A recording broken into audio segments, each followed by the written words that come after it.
నమస్తే, welcome to red TV. నేను మీ అలీ. ప్రస్తుతం మనం నెల్లూరు జిల్లాలోని బుచ్చిరెడ్డిపల్లి మండలం రేపల్లె గ్రామంలో ఉన్నాం. అయితే ఖైదీ సినిమా మూవీ చిరంజీవి గారు ఆయన ఇల్లు మొత్తం ఇక్కడే షూటింగ్ చేయడం జరిగింది. అయితే ప్రస్తుతం మనం ఇంటి దగ్గర ఉన్నాం.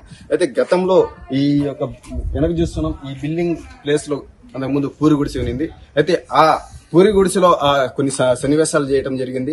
అదేవిధంగా చిరంజీవి మాధవి గారు సన్నివేశం కూడా చేయడం జరిగింది. అదేవిధంగా చిరంజీవి గారు రాళ్లపల్లి, అదేవిధంగా రావు గోపాలరావు గారు, అదేవిధంగా చాలా మంది ఇక్కడ నటులు ఇక్కడ సన్నివేశాలు చాలా వరకు తీసుకున్నట్లు మనకు చెప్తున్నారు.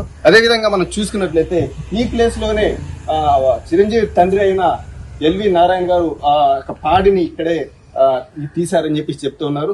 అదేవిధంగా రావు గోపాలరావు గారు ఆ పాడిని అడ్డబడి నాకు ఇవ్వాల్సిన డబ్బులు ఇచ్చి ఈ పాడిని తీసుకువెళ్ళి అని చెప్పి సన్నివేశాలు కూడా ఇక్కడే జరిగాయి. అయితే ప్రస్తుతం మనతో ఆ ఇంటి యజమాని మనతో ఉన్నారు, ఆయనతో మాట్లాడదాం. నమస్తే అండి, ఎలా ఉన్నారు? ఏంది గతంలో 40 సంవత్సరాల కిందట ఇక్కడ ఖైదీ మూవీ ఇక్కడ చిరంజీవి గారి సొంత ఇల్లు మాదిరిగా ఇక్కడ అవును అవును సార్. ఏం జరిగింది ఏదంటే అప్పుడు మాకు ఆ చెంచురారెడ్డి అని ఆయన మీ ఇల్లు తీస్తావా, సినిమా ఇస్తారా అన్నారు. సరే సార్ అని మేము అన్నాము. వచ్చిన బట్ట మన వాళ్ళు రావడం, ఆమెను ఎన్ని చూసుకొని ఒక రోజు వచ్చి చూసుకొని ఆమె తెల్లారి నుంచి షూటింగ్ ప్రారంభించారు. తొలి రోజు వచ్చేసి ఈ మాకు అప్పు కట్టాలని వాళ్ళు ఏదో బెదిరించేది అవన్నీ చేస్తా ఉన్నారు. మళ్ళా రెండో రోజు వచ్చేసి ఆ పాడి కట్టిన తర్వాత ఆయన పాడి ఎత్తపోయేటప్పుడు రాఘగోపాలరావు గారు వచ్చి తెలియదు నా అప్పు కట్టాలా అట్టా ఇట్టా అని ఆయన అంటే ఆమె ఆ సందేశాలు మళ్ళా జరిగినాయి. మళ్ళా తెల్లారి వచ్చేసి ఆమె సుమలత గారు ఇంకెవరో ఉండేది, ఆమె బంగారు ఎత్తుకొచ్చి చిరంజీవి గారు లోపల ఇంట్లో మంచం మీద కూర్చొని ఉంటే ఆయన బయటకు వచ్చేసి అక్కడ కూర్చోబడిన పాట ఆయన ఏదో అంత మూటగా ఇచ్చి చేతిలో పెట్టి అప్పు కట్టమని చెప్తా ఉండేది. అవి చాలా విషయాలు అయితే ఇక్కడ జరిగినాయి. కొన్ని మేము ఇప్పుడు ఇంకా చాలా రోజులైంది కదా సినిమా అయితే ఇప్పుడు చూడలేదు, అప్పుడు చూసాం కానీ ఇప్పుడు కొన్ని మర్చిపోయి ఉన్నాము. చెప్పాల్సిన సందేశాలు ఇంకా చాలా ఉన్నాయి, తీసినేమో. అది కార్యక్రమం. మొదటిగా ఏ సన్నివేశం ఇక్కడ తీశారు? మొదట వచ్చి ఈ యాలం వేయడం, ముందు యాలంకని రెడీ అయ్యారు. ఆమెను ఆయన ఏదో బాగా లేకుండా ఆయన చచ్చిపోయిన అంటే అప్పుడే మళ్ళా పాడి కట్టడం అవన్నీ జరిగినాయి. అప్పట్లో జనాలు అందరూ ఇక్కడ చుట్టుపక్కల గ్రామాలందరూ వచ్చేవారు. ఓ అమ్మ జనం చిన్న జనం కాదు, అసలు ఇల్లు కూడా దొక్కేసారు. గిడ్డ దొక్కేసారు, చాలా గందరగోళం చేశారు. కంట్రోల్ చేయడానికి మా ఇంచి కూడా కాల, మేము ఇళ్లలోనే ఉంటుంది. ఇక కాదని 3 రోజులు తీశారు. 4వ రోజు వద్దయ్యా మా ఇంట్లో అన్నాము. సరే అని చెప్పి పోలీసులు ప్రొడక్షన్ పెట్టుకొని తీసుకున్నారు. మీ యొక్క ఇల్లుని సెలెక్ట్ చేసుకోవటం ఎవరు అసలు సెలెక్ట్ చేశారు? దానికి మా యోగా మాస్టర్ అని పురుకూరు చెంచురారెడ్డి గారు ఉన్నారు.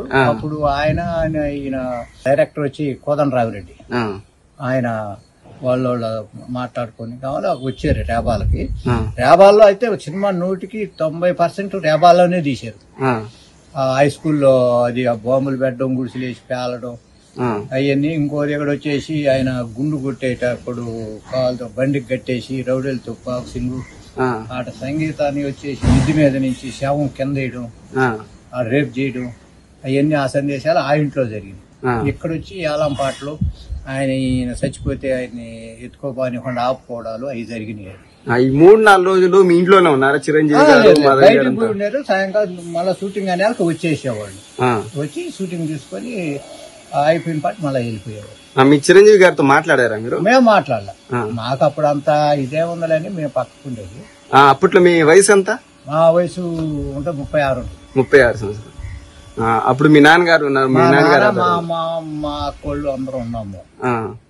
అప్పుడు మీకు ఎలా అనిపించింది? ఊరన్నిటి మీద మీ ఇల్లు చిరంజీవి గారు రావటం, సినిమా యాక్టర్లు రావటం? చిరంజీవి గారు అంటే ఎవరికి తెలుసు? అప్పుడు రామారావు గారు, నాగేశ్వరరావు గారు, కృష్ణ, శోభరం బాబు వీళ్ళు తెలుసు. కానీ అప్పట్లో చిరంజీవి అంటే పెద్దగా తెలిసేది లేదు కదా. ఈ సినిమా తీసిన కాడి నుంచి ఆయన మంచి పాపులర్ అయ్యాడు. ఖైదీ సినిమా తీసిన కాడి నుంచి ఆయన మంచి పాపులర్ అయిపోయారు. అంత ముందు చిరంజీవి అంటే ఎవరో పెద్దగా తెలిసేది లేదు. ఈ పెద్దవాళ్ళు ఉన్నారు కదా అప్పట్లో, రామారావు గారు, కృష్ణ గారు, నాగేశ్వరరావు గారు, శోభరం బాబు గారు, వీళ్ళంతా. అప్పట్లో ఈయన ఒకరు బయట వెళ్ళలేదు కదా.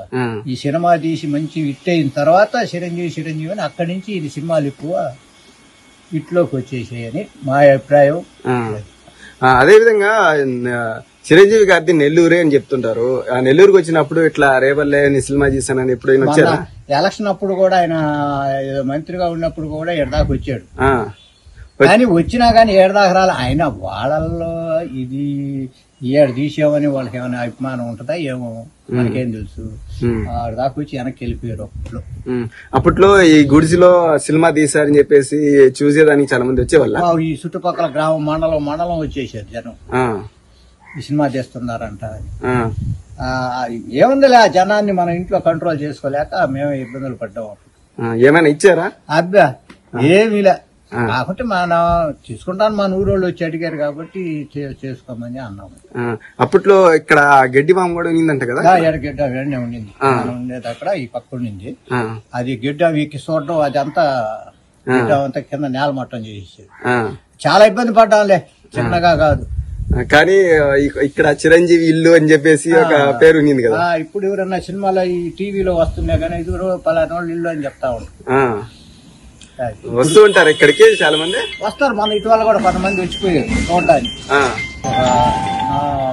4 నెలల కింద వచ్చిపోయారు. మొదటిగా ఏ సన్నివేశం ఇక్కడ తీశారు? మొదట వచ్చేసి ఈ యాలం వేయడం, ముందు యాలం కని రెడీ అయ్యారు. మన ఆయన ఏదో బాగా లేకుండా ఆయన చచ్చిపోవడం, చచ్చిపోయిన అంటే అప్పుడే మళ్ళా పాడి కట్టడం అవన్నీ జరిగినాయి.